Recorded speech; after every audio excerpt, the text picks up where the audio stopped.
Well, I've had a nightmare this morning. Everything has taken about twice as long as it should have done. And I'm filming this way later than I wanted to because yesterday's YouTube video is taking its sweet time uploading. So I have been running around frantic. I knew today would be more busy than yesterday, but whew, I need to put a necklace on before I go, really. Right, but I'm nearly packed. I know that they're on their way to pick me up. So it's just like, ah! But I've eaten, I've had a drink, and I've written a list of all the things I need to do before I leave. So it's getting there. It's getting there. I just need I just need another hour, please. But I've set aside this 10 minutes or so because I need to give myself time to just decompress and breathe before I get in the car. Because it's going to be a good 5-hour journey and the weather is awful. I know I've said this the last 2 mornings and it's dark, but I've had to turn the lights on this morning. It is very dark, very rainy, it's miserable. But that's all right for a car journey. I don't mind too much. I always find it quite relaxing being in the car when it's raining. I do have a little bit of an update on my sleeve. There we go. So I've added the contrast. I have done something of a jogless stripe. I think it's kind of worked. It's my first attempt doing it, so I'm not sure how well I did, but there's not a big obvious step. So I would consider that good. I would consider that a good first attempt. And I'm not taking that sleeve with me. I'm going to start a new sleeve if I do any knitting on this trip. I will start a new sleeve. I am slightly worried I'm going to run out of black. I may not have enough, but we will just start the second one, get up to the same point and see where we go. And just go from there. We will just see how much yarn we've got and work with what we've got, I think. But, oh, let's breathe. Let's breathe. Oh.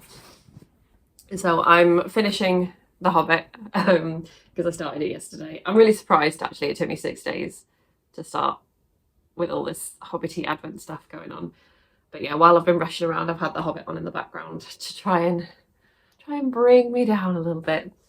And today I'm very excited because we have day 7, Riddles in the Dark. Feels appropriate actually for the lighting conditions today. But Riddles in the Dark. I always love this scene because I love riddles. And the first time I watched the film and read the book, I remember trying to figure them out myself quicker than Bilbo was doing it. So I'm expecting some darker tones, maybe.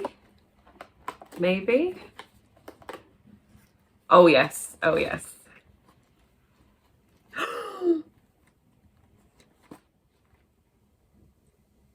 Oh my god, are you kidding me? Look at what is in day 7. Sorry, that's that's my mum messaging me saying they're on their way.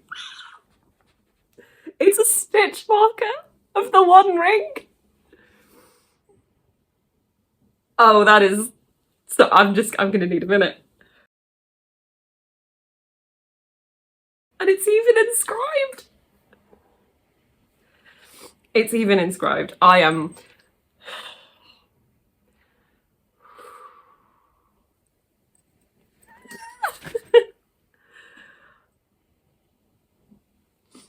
Okay. Just.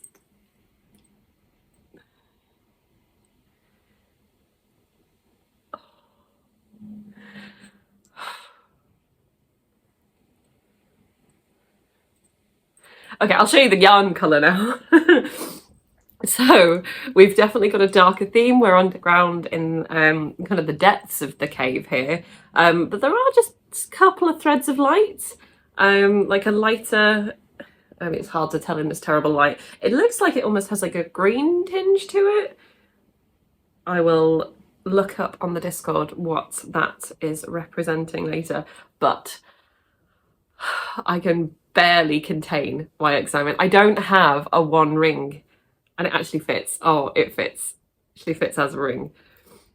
No, I don't have one. I've got an even star necklace, and I've got a Leaves of Lorien brooch, but I don't have a one ring. Oh, no, I do, and it's a stitch marker.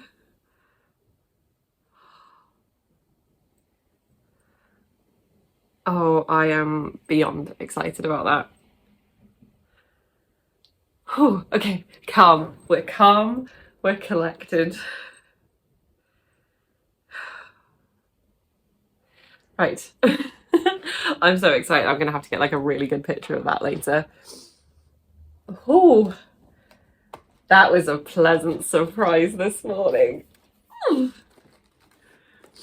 I'm gonna be raving about that in the car, and my parents, who, you know, I think my dad's like watched them all, and like I think he likes them. I don't know what mum feels about them, but I don't think they're gonna be nearly as excited. I'm gonna be like, Mum, Dad, guess what was in my yarn oven? Okay, cool. That's cool. Okay. Number 7. Let's have some chocolate to calm me down. Oh, that might give me the burst of energy I need to like rush and get all the rest of my stuff done, to be honest. Oh, right. Yes, some calming chocolate. I'm gonna have to edit out about like 5, like a few minutes of just squealing. Oh, okay. And we've got some holly. Right, I am going to have to pack these advents up now because I'm planning on taking them with me. I'm trying not to take like a million bags with me, but I've just ended up with loads of stuff. I'm only going for like 3-4 days, but yeah, I'm hoping they don't get crushed in the trip. Right, what else was I going to say? I do need to say goodbye to Penny. Where is she? Penny? You gonna come here, darling? No, she was asleep. It's her birthday tomorrow, and I'm gonna miss it, which I'm a little bit sad about, because we normally like to just do a little something for her birthday. We'll just give her some slightly posher food, like she had steak last year, some slightly bigger treats, just, you know, that kind of thing. And she's gonna be 8. Yeah, you. She's going to be 8 tomorrow. She's getting to be an old lady now. She's definitely going grey around her face and her neck. So she's getting representative of her name. No greyhounds. So yeah, it's a shame that I'll be missing her birthday, but it's just the way this trip's fallen. But you'll get all kinds of cuddles when I get back. Right. I need to, oh gosh, how is it that time already? I need to go and get stuff sorted. So I will check in later, at which point I should be there. So I will see you later.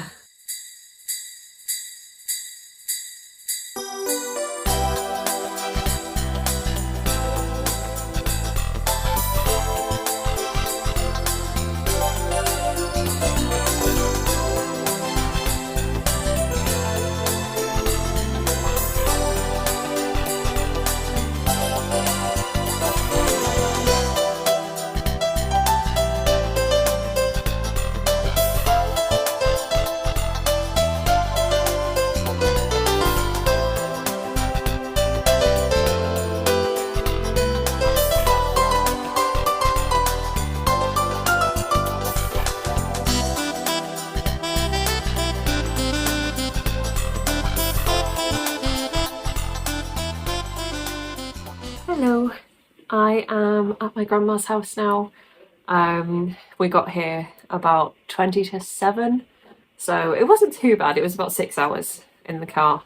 Yeah, not too bad, but we've eaten, we've done a lot of catching up, because we don't get the chance to come up here very often, so it's really nice to chat when we do. And yeah, we just had a nice evening chilling, really. I've done a little bit more on my crochet, and I did some in the car as well, but I have left that downstairs, so I can't show you. It's nothing hugely noticeable anyway, because each row's so thin. Haven't done my reading today yet though, and I know that today we're doing all of Gollum's scene, which I am really looking forward to, because I do love that section. But no, I'm gonna have to do that probably just before bed, I think. But yeah, no, it's just been a really nice chill evening. I'm not fully sure what the plan is for tomorrow. I think we're going seeing some family. But yeah, it's just really nice to be here. Like I said, we don't often get to come up here and see people very often.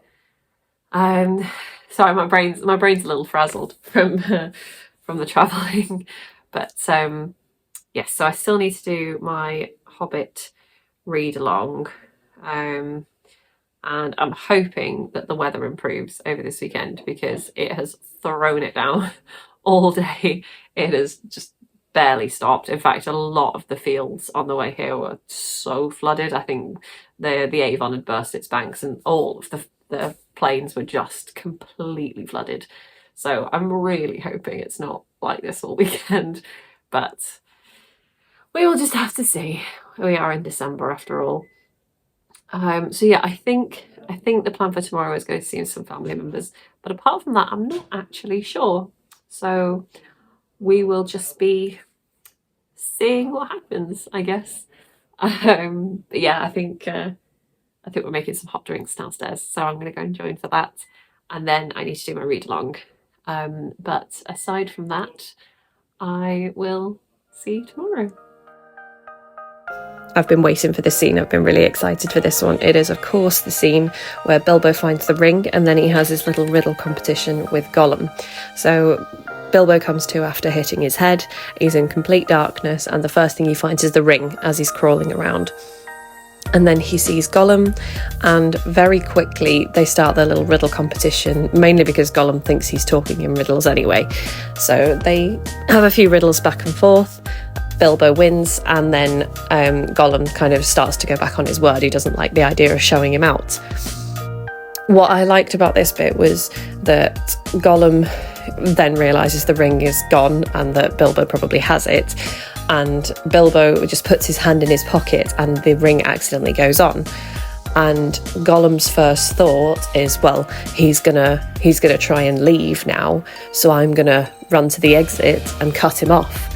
So Gollum accidentally shows Bilbo the exit because he's trying to cut him off before he gets there, and just in doing so shows him the way out, which I thought was quite funny actually. So yes, Bilbo has reached the exit to Gollum's little section of the caves, and I don't think he's out of the mountain folly. He has seen the daylight, but we will find out how he gets back to the dwarves, I believe, in the next chapter.